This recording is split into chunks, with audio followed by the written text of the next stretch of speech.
भैया से इंडिया गठबंधन के साथ मिलकर चुनाव लड़ने के बारे में पूछा गया तो उन्होंने किसी भी संभावना से इनकार नहीं किया है।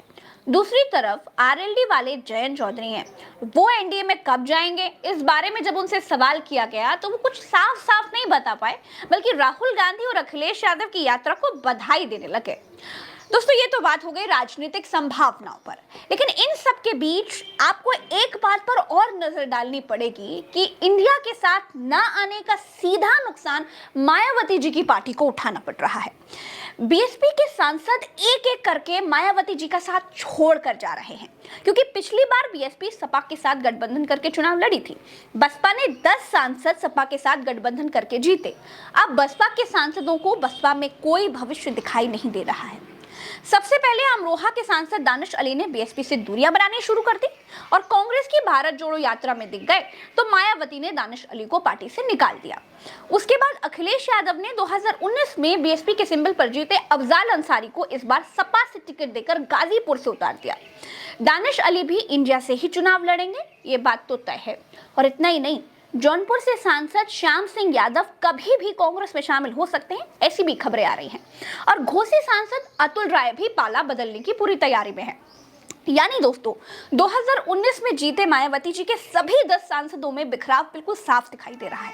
और हाँ, अंबेडकर नगर के सांसद रितेश पांडे बीजेपी में शामिल हो चुके हैं। लेकिन ऐसा हो क्यों रहा है? आखिर ये सांसद क्यों मायावती का साथ छोड़कर जा रहे हैं? तो जब हमने इस खबर को टटोला और इसके पीछे की वजह जानने की कोशिश की तो कई वजह पता चली। इन सांसदों की नाराजगी के पीछे कई वजह हैं, हम आपको एक एक करके बताते हैं। पहली वजह, इंडिया में शामिल ना होना। दोस्तों, बीएसपी के कई सांसदों का मन था कि बहन जी इंडिया अलायंस का हिस्सा बने और यूपी में कांग्रेस, सपा और बसपा मिलकर चुनाव लड़े, लेकिन मायावती इसके लिए हरगिज तैयार नहीं है। अभी भी कांग्रेस को ये उम्मीद है कि मायावती आचार संहिता लगने के बाद इंडिया के साथ गठबंधन करेंगी, लेकिन मायावती अपने सांसदों को कोई मजबूत संदेश नहीं दे पाई हैं। दूसरी वजह, मुस्लिम अब की बीएसपी के साथ नहीं। बीएसपी के सांसदों का बीएसपी छोड़कर जाने की जो दूसरी सबसे बड़ी वजह निकल कर सामने आ रही है वो ये है कि जब से कांग्रेस और सपा की यूपी में सीट शेयरिंग डन हुई है, तब से लोगों को बीएसपी के भीतर मोदी को हराने का मादा दिखाई नहीं दे रहा है। मायावती को लगता था कि दलित और मुस्लिम कॉम्बो उनको जीत दिला देगा, लेकिन कांग्रेस और सपा के साथ आ जाने से मुस्लिम वोटों में बिखराव की बात अब खत्म हो गई है। मुस्लिमों का एक बड़ा वर्ग सपा और कांग्रेस अलायंस के साथ नजर आ रहा है। ऐसे में बीएसपी के टिकट पर चुनाव लड़ना बहुत से नेताओं को सेफ नहीं लग रहा था और इसीलिए तमाम सांसद इन दिनों सपा और कांग्रेस नेताओं के संपर्क में हैं। तीसरी जो बड़ी वजह निकलकर सामने आ रही है वो ये है कि पुराने कैडर को टिकट, यानी कि दोस्तों, बीएसपी के सांसदों में बिखराव की तीसरी बड़ी वजह है कि इन 10 सांसदों को लगता था कि मायावती अगर इंडिया का हिस्सा बन जाती हैं तो हमारी सीट तो सेफ रहेगी, क्योंकि ये सिटिंग सांसद हैं। तो मायावती कम से कम गठबंधन में 10 सीटें तो हासिल कर ही लेंगी।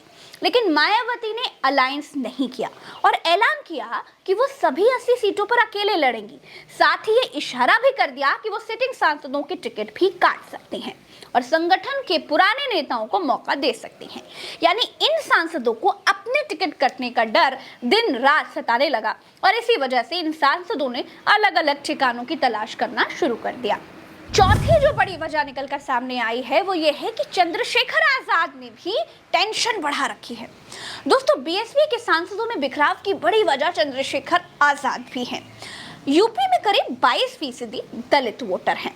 दलित 2 वर्गों में बटे हैं, पहले हैं जाटव और दूसरे हैं गैर जाटव। मायावती खुद जाटव बिरादरी से आती हैं, लेकिन मायावती की टेंशन इस बार बढ़ा दी है अखिलेश यादव ने, क्योंकि अखिलेश यादव के साथ मायावती के तमाम पुराने नेता आ चुके हैं, जिनमें लालजी वर्मा है, रामचंद्र राजभर है, इंद्रजीत सरोज हैं।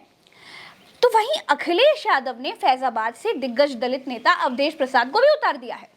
उधर आजाद समाज पार्टी के चंद्रशेखर आजाद भी अखिलेश यादव के संपर्क में हैं और अखिलेश उन्हें नगीना से चुनाव लड़ा सकते हैं, ऐसी भी खबरें चल रही हैं।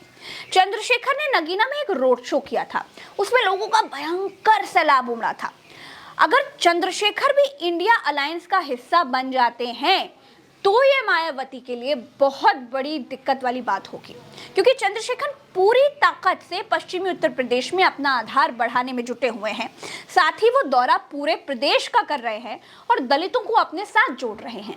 यानी जिन दलितों पर मायावती अभी तक अपना एक छत्र राज समझती आ रही थी, अब अखिलेश यादव और चंद्रशेखर मिलकर उसमें सेंधमारी कर रहे हैं। पांचवी जो बड़ी वजह निकल करके आई वो ये है कि मुस्लिमों के बीच बी टीम वाली इमेज का होना। जी हाँ दोस्तों, मायावती के वोटों में बिखराव और सांसदों में भगदड़ का पांचवा कारण हमें ये दिखाई देता है कि मायावती कभी भी उपचुनाव लड़ने में यकीन नहीं रखती हैं। लेकिन यूपी में 2022 के विधानसभा चुनाव के बाद आजमगढ़ लोकसभा उपचुनाव में मायावती ने अपना प्रत्याशी उतार दिया। कांग्रेस और सपा दोनों ने बीएसपी पर बीजेपी की बी टीम होने के आरोप लगाए। मुस्लिमों और दलितों के बीच भी सपा ये मैसेज देने की कोशिश कर रही है कि बसपा को वोट देने का मतलब है बीजेपी की मदद करना। अब छठी वजह जो निकल करके आ रही है वो ये है कि मायावती नेताओं को वक्त नहीं देती हैं। दोस्तों, बसपा के सांसदों के बिखराव की छठी वजह मायावती का अपने नेताओं के लिए रूखा रवैया है। दोस्तों, बसपा के पदाधिकारियों की शिकायत बड़े लंबे वक्त से रही है कि बसपा में टू वे कम्युनिकेशन नहीं है, यानी मायावती तक कार्यकर्ता अपनी बात सीधे तौर पर नहीं पहुंचा सकते हैं, वो संवाद नहीं करते। बीएसपी के नेताओं के अंदर की एनर्जी जैसे 2014 के नतीजों की तरह बिल्कुल शून्य सी हो गई है। खुद मायावती के भतीजे आकाश आनंद भी बीएसपी संगठन को मजबूत करने की पूरी कोशिश में लगे हुए हैं, लेकिन बड़ी कामयाबी हाथ लगती हुई अभी तक दिखाई नहीं दे रही है। दोस्तों, यूपी में मायावती जी आज भी सियासत की बिल्कुल